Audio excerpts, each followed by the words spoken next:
Right there, live. How you doing, Steve? I'm joined by former two-time World Cruiserweight Champion Steve USS Cunningham. Thanks for joining us today, mate. How you Hey, been what's up? keeping? Thanks, man. I've been doing all right, man. Doing good. Uh-huh. Uh-huh. How's this pandemic affected you? Just before we get into everything, mate. Man, it's depressing. you know, I own a What's your gym, rule? so we had to close the gym, but we're not closing this time. They want us to close it this time. It's a second mandate, but we're keeping it open. Uh-huh. Uh-huh. What's the rules like over in America? Because in the UK they've kind of been locking them and then let them open again. It's as a I've heard it's different in each state in America. Nate Yeah, Campbell was on last time, and he was saying that in Florida it's quite relaxed about everything. yeah, yeah. Each state is different, man. I'm in Pennsylvania, and it's pretty rough. So they just mandated another 3 week, possibly longer lockdown. Closed businesses, but I'm not closing my business. If they want Home Depot and some other places to stay open, then my business can stay open too. Uh-huh, uh-huh. But definitely good on you, champ. I hope more people start taking your line of thought as well. I mean, personally, I don't know anyone who's died from this so-called deadly pandemic, but I know a lot of Right. people whose businesses and lives have been ruined from the lockdown restrictions. Yeah, yeah, that's yep. Same here. I mean, I know a couple people who had family members that supposedly died from COVID, but it's like they had other things. They had underlying diseases or illnesses, so they'll label anything COVID.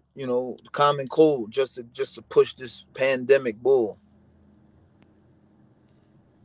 So, getting away from all this depressing pandemic talk and all that. What was your life like growing up, Steve? Because as far as I'm aware, you were quite a late starter into boxing, and you were in the Navy first. So could you Yeah. give us a little insight into all that, mate? Yeah, I grew up in a rough neighborhood in Philadelphia. Philadelphia. We moved around a bit after my mom and dad broke up when I was about 7 years old. So we moved around a bit. I was picked on a lot. Started fighting, to defend myself.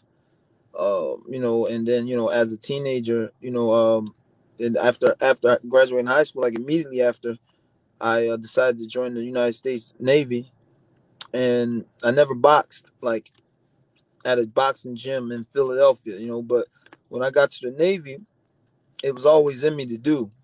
I always wanted to box and learn how to box. And I finally went to the gym. Finally went to a gym. The Navy boxing team gym was close to the base I was stationed at. And then, man,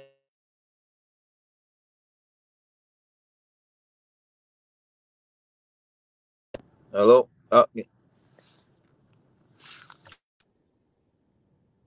Hold up. I'm sorry. Go ahead. Say it again.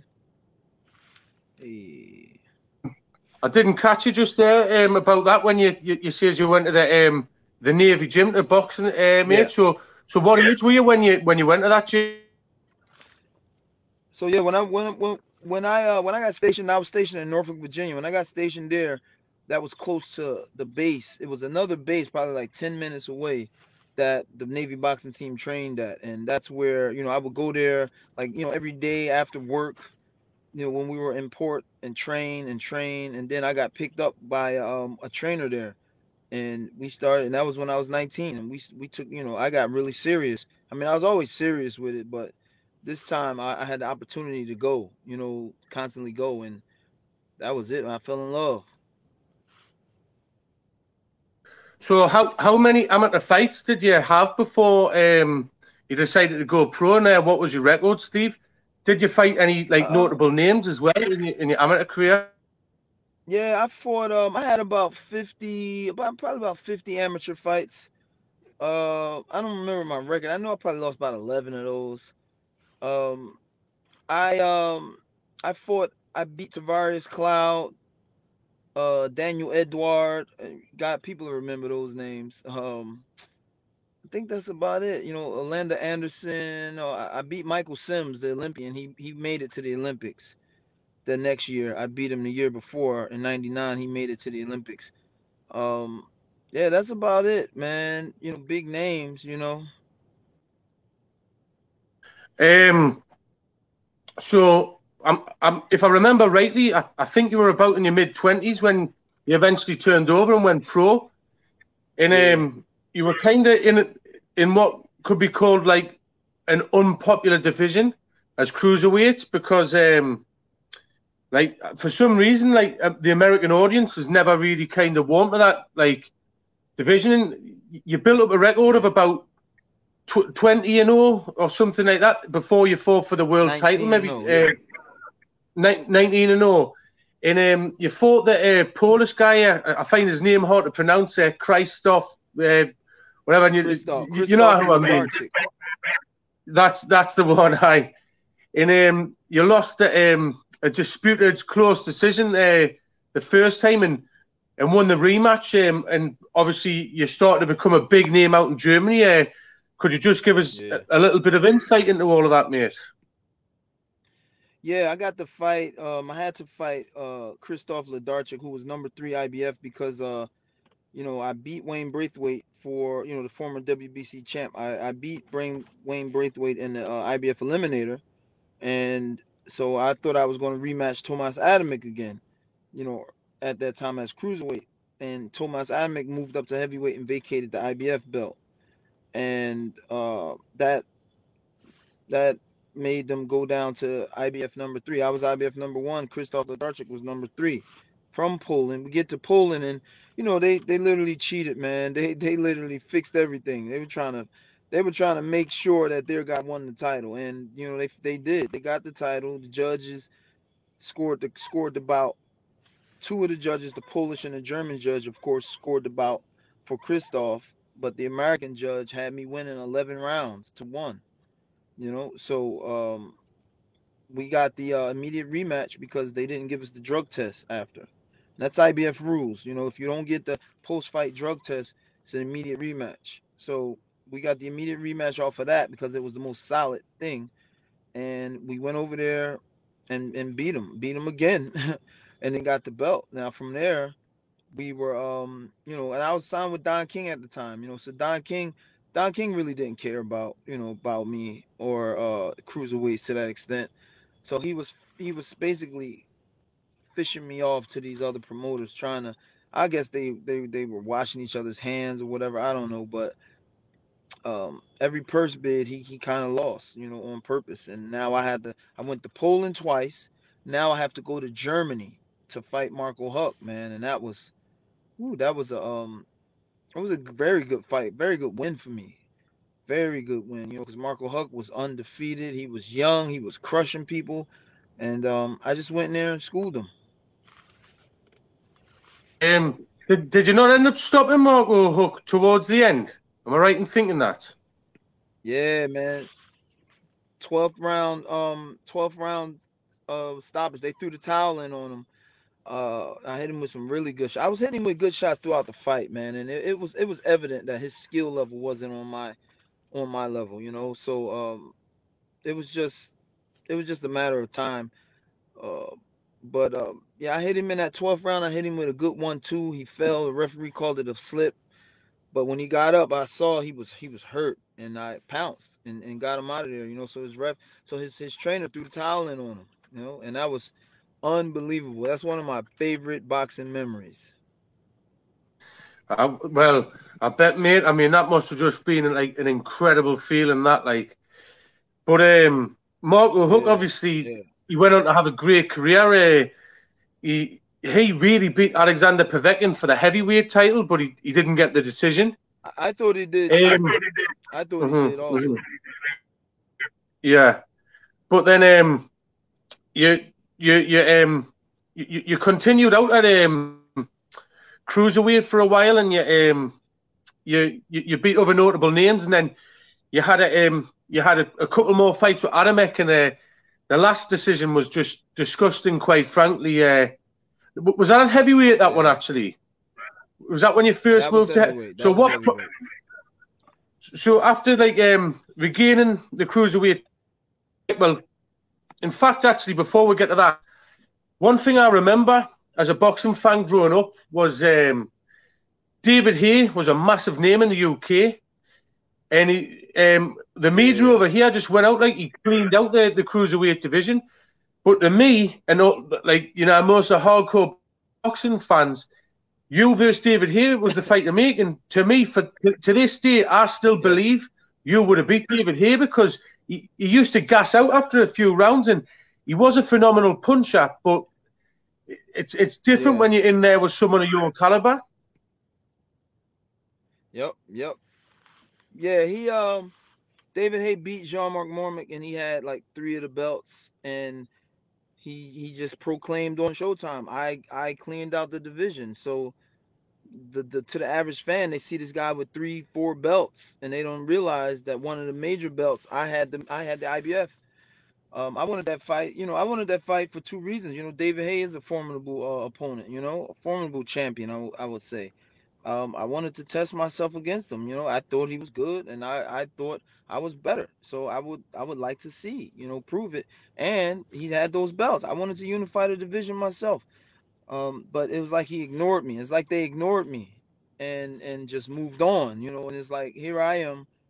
Here it is. He just fought on Showtime in front of millions worldwide, and I'm fighting on undercards, or buried in fights overseas. So people don't know. But that fight never happened, man. But I don't know if you saw my post a few weeks ago. I was like, hey, man, they're doing this Legends boxing matches. Like, hey, let's do David Haye versus Cunningham. Finally, let's get it done. I'd love to fight David Haye, man, at any point, any time. I'd love for that to happen. Well, what's it? Obviously, like that must be one that's still sort of digging away deep at you. And as far as David Hayes concerned, he did make the smart move for his career because he went up the heavyweight and he made Yeah. tens of millions of pounds, and you avoided a potential upset against yourself, Yep. which would have completely derailed all of that if that had happened. And let's be honest, that was at the very least a 50-50 fight and could have completely derailed the Yeah. tens of millions he went on to make. But as far as he's concerned, he did make, probably a smart business decision, but it just stinks that boxing's like that. You know what I mean? It's something I really don't like Yeah. about Yeah. And the I sport. understand it. Mhm. I completely So, understand it, man. It's like, why mess up taking a risk on a guy that he could possibly lose to, when they had big plans, and he went out and he made way more money than I did. He made buku bucks, so congratulations to David Haye for that. so, after like regaining the cruiserweight title and making several defenses, what eventually prompted, after losing the game, what prompted your decision to move up to heavyweight, and why didn't you do it like earlier in your career, like like other fighters like Eddie Chambers and Chris Bird were a similar size and had a lot of success and made a lot of money because they were at heavyweights, even though they were really cruiserweight. Yeah, my goal was to be the best cruiserweight in the world, and just hold that position, and defend my titles. That was my goal. That's what I wanted to do. And when I fought Hernandez the first time, and the Germans, they basically stole my belt from me. Then we got the rematch, and it was a good close fight, and I lost the rematch. There was nowhere else for me to go at cruiserweight.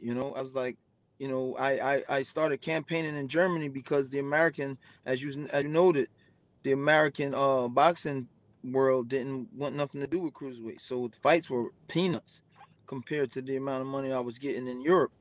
But now that I lost my belt, I lost my bargaining chip, or they stole it from me. I felt like there was no more need to fight here no more. Fight in Germany, fight under a German promoter. So we went back to America, but I went back and came back as a heavyweight. And I decided, hey, let's go heavyweight. Let's make this move now, because I had to like reinvent myself.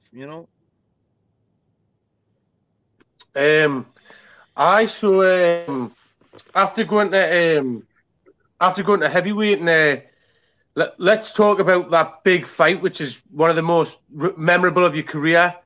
The only fight where you got stopped in your entire career against the current WBC and lineal heavyweight champion Tyson Fury. There was a lot of argy-bargy and arguments beforehand at the press conference. You really didn't seem to like each other. You were a big underdog in that fight.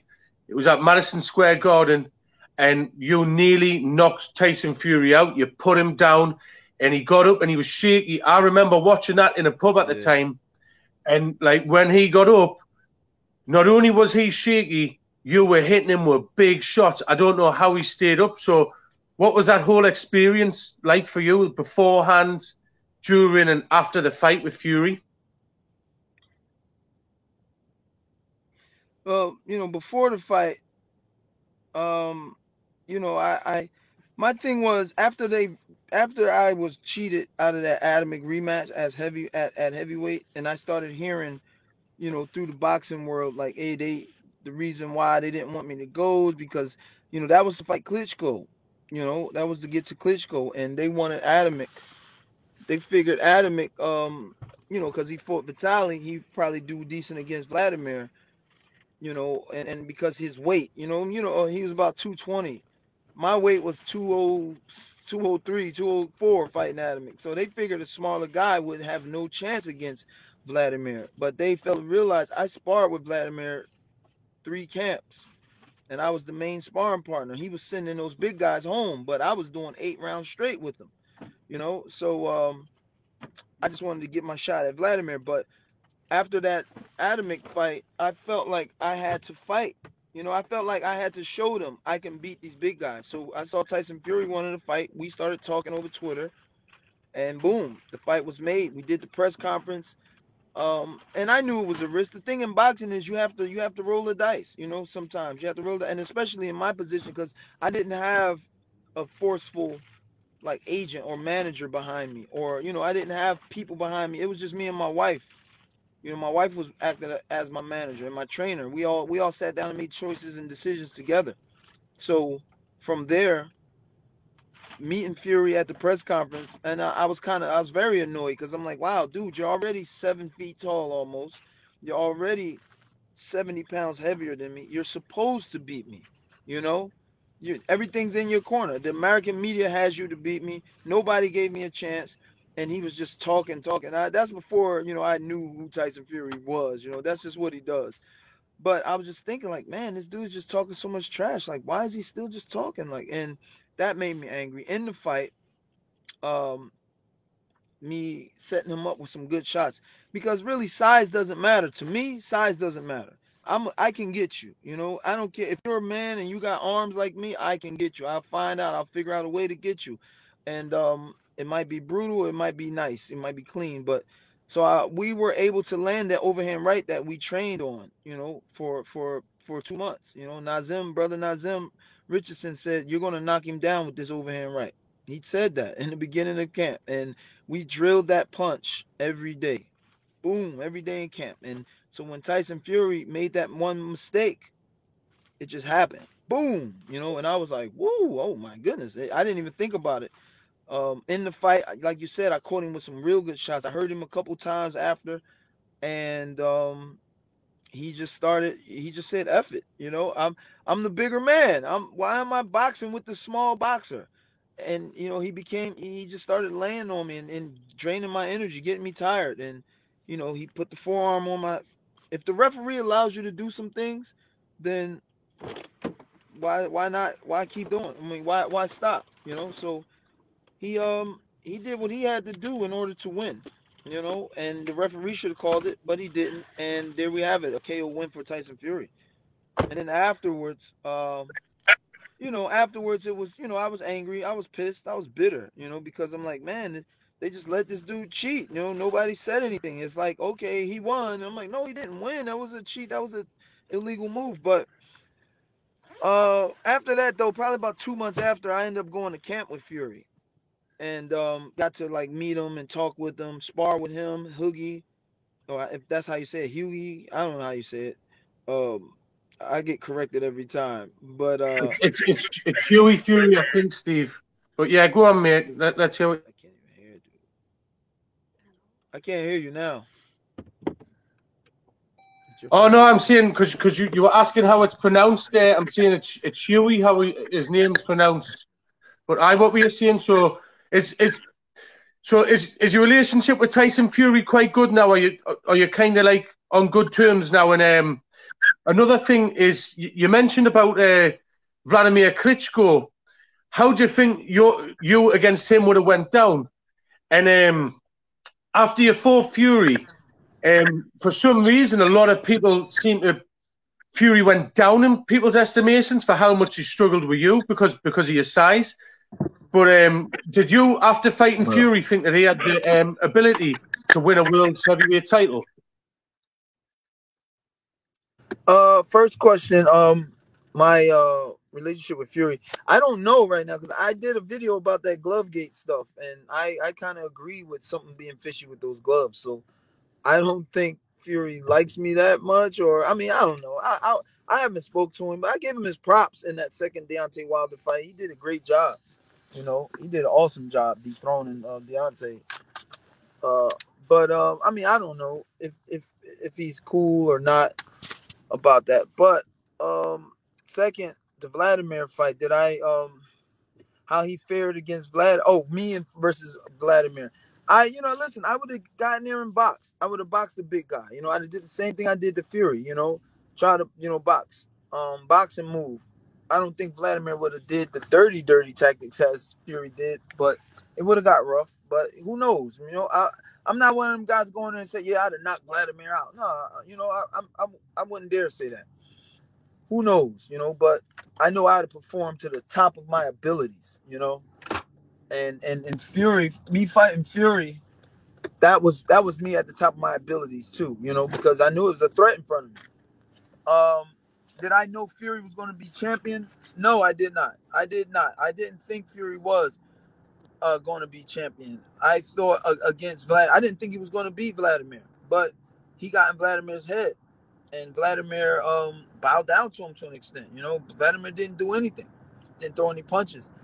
Fury controlled everything. He controlled the talk, he controlled the action, and he took the belts. Well, I mean, I flew out of that one into Germany to watch that fight because I thought it was a kind of once-in-a-generation fight between Fury and Klitschko, and I'm a big fan of both of them.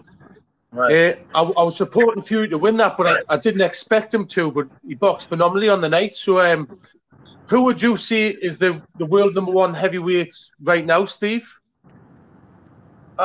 Fury. Yeah, no doubt. Fury is. Fury's the #1 heavyweight. He completely is. He dethroned Vladimir. He beat Wilder. I give it to Fury. I give it to Tyson Fury. Easy. I mean, Anthony Joshua just lost, but he came back and beat Andy. But so that's a heavy mark against Anthony Joshua.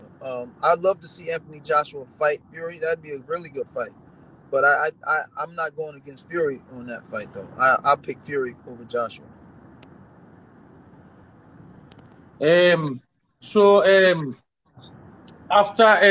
After fighting Fury and having a few more kind of fights at heavyweight, you had a close fight with Vyacheslav Glazkov, which I thought you won again, but you didn't get the decision in. And you moved back down. You moved back down to cruiserweight and had a few fights there when you were under the banner of Al Haymon. Is that because you're a little bit more looked after? And well, no, after the Glasgow fight, I signed with Al Haymon, and then I fought Antonio Tarver. And you know, I threw more punches, landed more punches. Somehow it was called a draw. Somehow, you know. So then it was just we talked, and it was decided, hey, let's just move back down to cruiserweight. We got a title shot right here, and I fought Glavarsky, and you know, he got 3 knockdowns on me. And there was no way I could climb out of that hole. You know, I tried my best though. I tried, but that was my last world title fight. Well, the ironic thing about that is it was in that World Super Series of boxing, the cruiserweight thing, and it's just a shame that never came around in your prime, because that would have propelled you to where you rightfully should have been. And see someone like David Haye, who, like, you know, I'm not knocking David Haye completely, because I think he was a phenomenal fighter in his prime, but somebody like David Haye couldn't have then just went around and said, I've cleaned out cruiserweight, if something like that had happened, because you would have been in the tournament too, and he couldn't have avoided you. Do you know what I mean? Yeah. Yeah, that would have been a good tournament back then, man. We had some good names in the cruiserweights back then. Wayne Braithwaite, Mormick, Dale Brown, O'Neal Bell. Oh man, Hay, Christoph Ladarchik. Oh, you had all kind of Huck. You had all kind of guys, man. That would have been a sick tournament back then. So, who would you say, just in closing, who would you say was the toughest opponent you ever faced in your career? And what would you have done differently about your career, if looking back? What would you say to a young Steve Cunningham about how you would have approached things differently? Hardest fight was Fury, no doubt. It got hard because of the tactics he used, the laying on me. You know, we didn't train. We trained to fight a big guy, but we didn't train to fight a big guy that would lay on you and get you tired, that would do all the dirty stuff that he did, you know. And not that it was surprising. I just keep going. All right, I'm going to just keep going, keep fighting. But those tactics did take a toll on me. But I get second and third wins in 12-round fights. So I figured I get out of this 6th round, 7th round, I'll come back, I'll be rejuvenated. And I didn't make it out of that 6th round. What would I tell Steve Cunningham? I'd tell, you know, if I could go back and talk to a younger Steve Cunningham, I'd tell him to be a little bit more selective on his fights, you know, because I would fight anybody. I'm old school. If you put a man in front of me, you call me, hey, we got this fight for you. All right, as long as I have enough time to train, I will fight him, you know. I will fight him and go in there and beat him, or possibly, you know, give him that work. But I tell him that. I tell him about contracts. You know, tell him some things that should go in a contract that aren't there, or that you need, that he would need there, and a couple other things, you know, little things, but nothing crazy. You know, my career, man. I mean, I'm content with the way my career went. I'm not. I don't like a lot of things that went on in my career, like those robberies. I have 9 losses on my record. At least 6 of them shouldn't be losses. You know. But it's all right, you know. People saw my body at work, and they seen the athlete I am, you know. Well, the real fans know, Stephen. You know, like when you're talking about stuff like that, with how things is managed, as great as Mayweather is, you could see him if he was managed wrong, just not even like ever getting the hype that he, you know, he could have lost to a couple of guys early on and just been buried. But do you know how you said that about contracts there?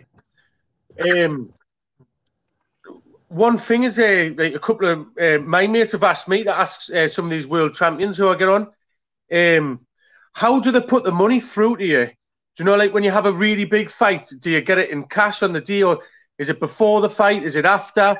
And has any promoter ever tried to rip you off when you've had, like, you know, like say a $500,000 payday or something? And has it ever like not come? I never had a $500,000 payday. I never fought for that type of money. But, I mean, dealing with promoters, you know, like Don King, you know, you're not getting all that you can get, you know, unless, you know, and we finally got a lawyer, John Horner, a great lawyer, Vladimir's lawyer, Floyd's lawyer, to start looking at everything. And he assured us this is all the money that's out there now. This is all the money that's out there. So, I mean, I don't think I got robbed by a promoter, because, I mean, you know, it wasn't too much to rob out of the cruiserweights, you know. But, yeah, I don't think I got robbed by a promoter, no. Well, thanks a lot for that anyway, Stephen. I wish you all the best of luck with your gym. And could you tell us what gym that's called and where it is, just so I can give a big shout out and tag it in the page, mate? All right, yeah.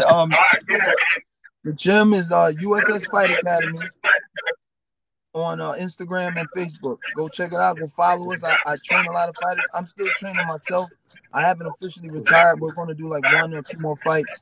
and then we're done. But I got a lot of kids I train. Got some nationally ranked kids, some top 10 kids that I train, and check us out, USS Fight Academy, Instagram and Twitter. Thanks a lot for that, Stephen. Have a blessed one and all the best with your last couple of fights, mate. Take care. Right. Take it easy, man. See you.